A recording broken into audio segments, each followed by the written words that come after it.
When your lawnmower runs and then dies instantly or revs up and down and then dies, that's a pretty good indication that you have water in your gas.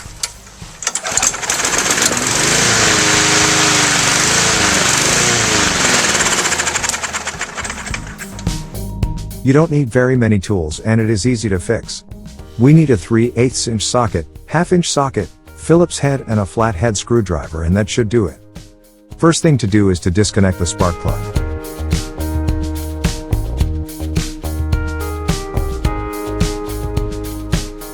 Then let's remove the air filter.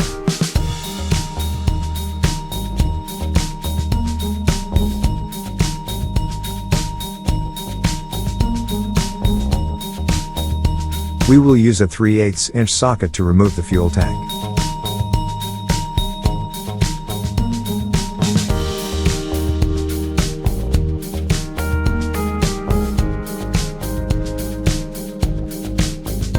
Look inside the gas tank and you will notice the water bubbles on the bottom of the tank. If you gently shake the mower, you will see the water bubbles on the bottom of the tank as the gas will have risen above the water and trapped the water underneath.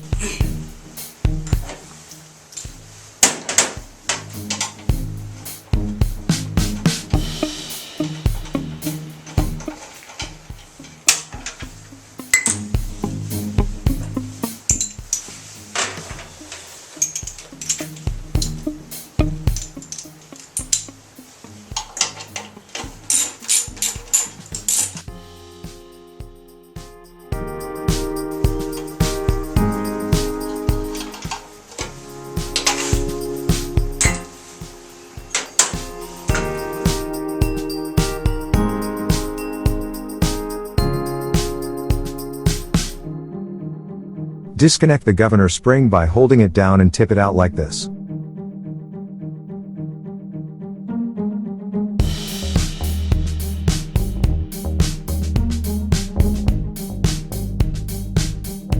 Then I have a special container for bad gas. We will take the gas and empty it out.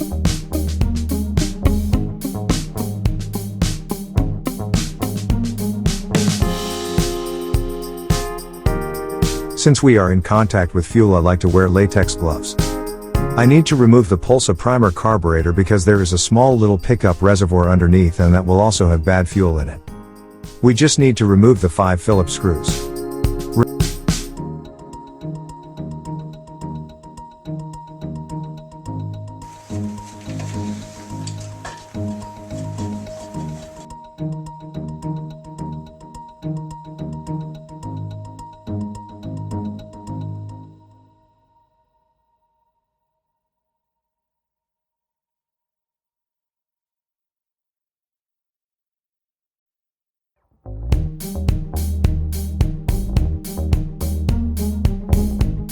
Remove the gasket and diaphragm and make sure it is not wrinkled or torn.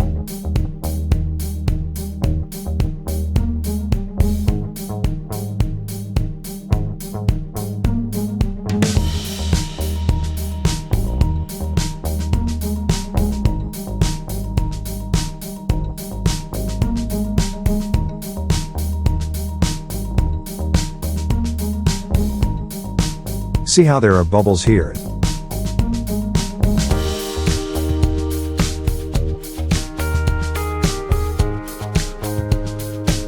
We need to dry it out.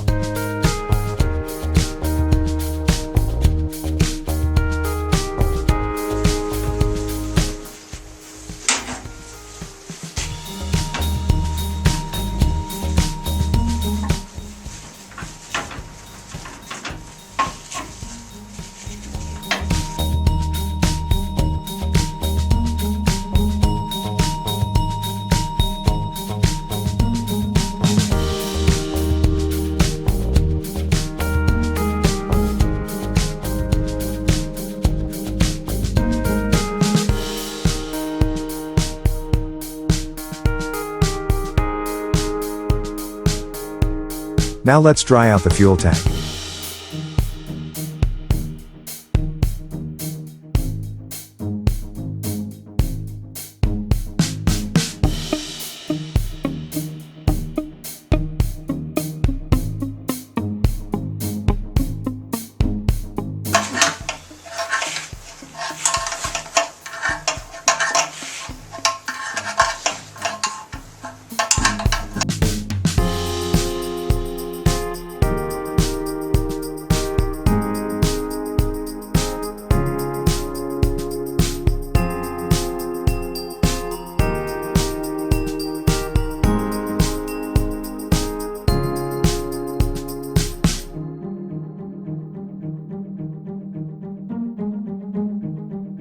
Now it's time to assemble everything back together.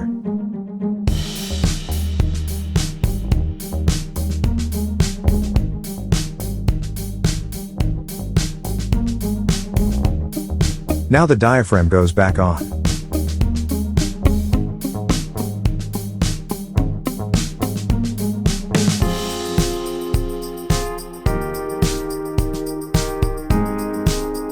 You want to inspect it again to make sure there's no wrinkles and that it's not hard and inflexible. These little flaps right here are fuel flaps, they're valves. And this little diaphragm right here is a pump, the gas pump.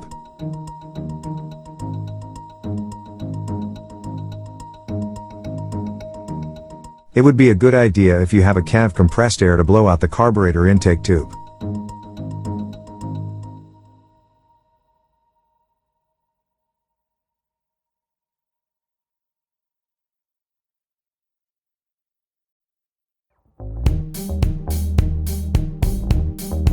Make sure I do not lose that spring.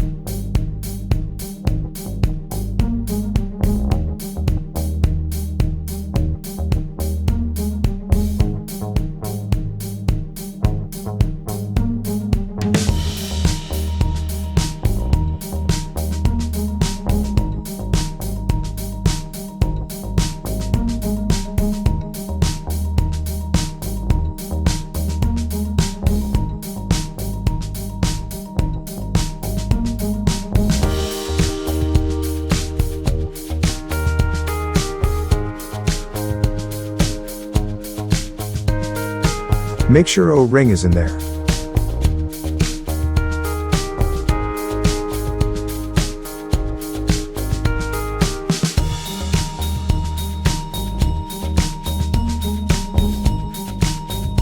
Connect governor spring.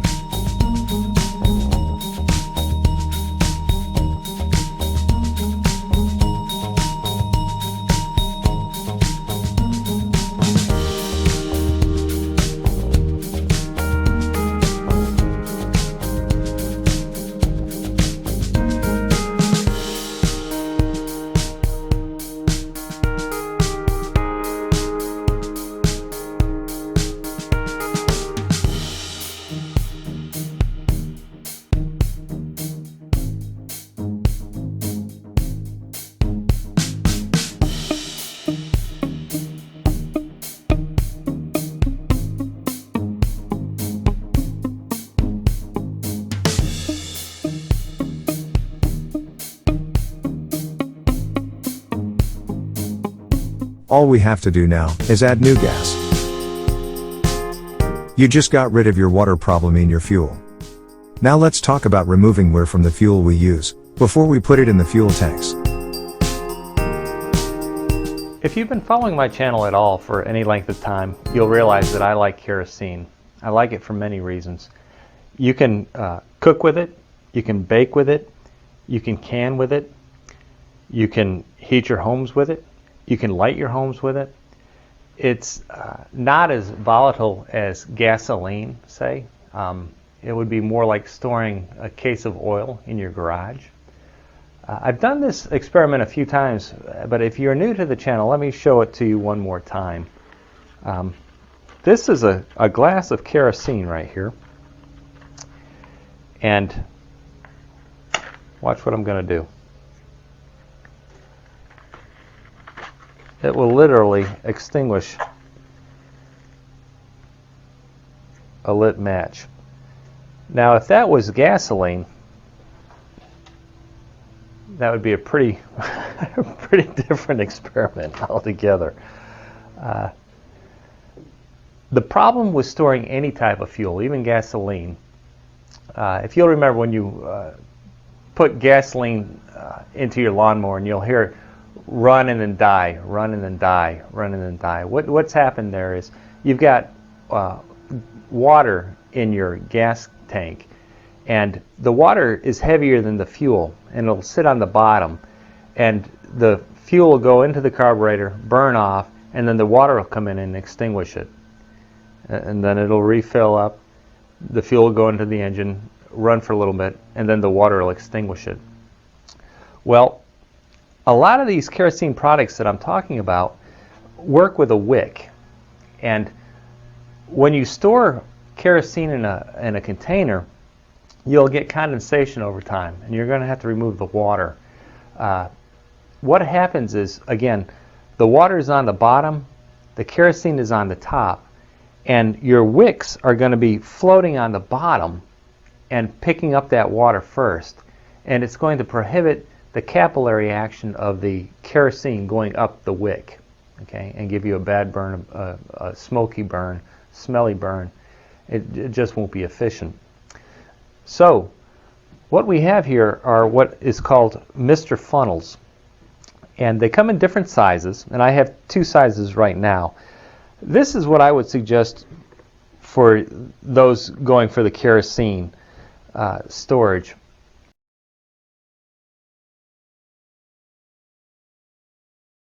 I want you to remove as much water as you can, and for like a lawnmower or filling up your small stoves, this will be fine, but I'm transferring large amounts of kerosene out of large containers into smaller containers that I'm going to be filling up lanterns, stoves, heaters, etc. Let me show you how they work, because they're quite ingenious. I'm blown away with this. Inside these funnels are a filter, and what they found out is the fuel has smaller particles than water particles. So it'll easily let the fuel go through this filter and down the spout, but it'll trap water, rust, dirt, debris, and that kind of thing. And it's real important. And what I've done is I made a small experiment for us, and I don't know if the camera will pick this up, but this is a mason jar full of kerosene that I've added water to it. Like I said, the kerosene is lighter than the water, so the water is going to be on the bottom, and you can see a little water pocket right here, and also a couple of water bubbles right here, and we need to get rid of that before we put it into our stoves or our heaters. So let me show you how effective these funnels are. Again, in this mason jar I have a bunch of water and kerosene, and I'm going to pour it into this little funnel.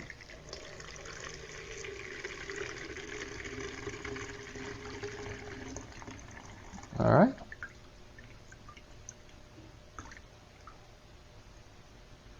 And what's left inside the funnel, that's amazing, is the water that was in the kerosene. And inside the pitcher is pure kerosene. You can use this for gas, diesel, kerosene. For all your prepping needs, I definitely think you should have stored kerosene and have these funnels on hand. I'll catch you on the next one.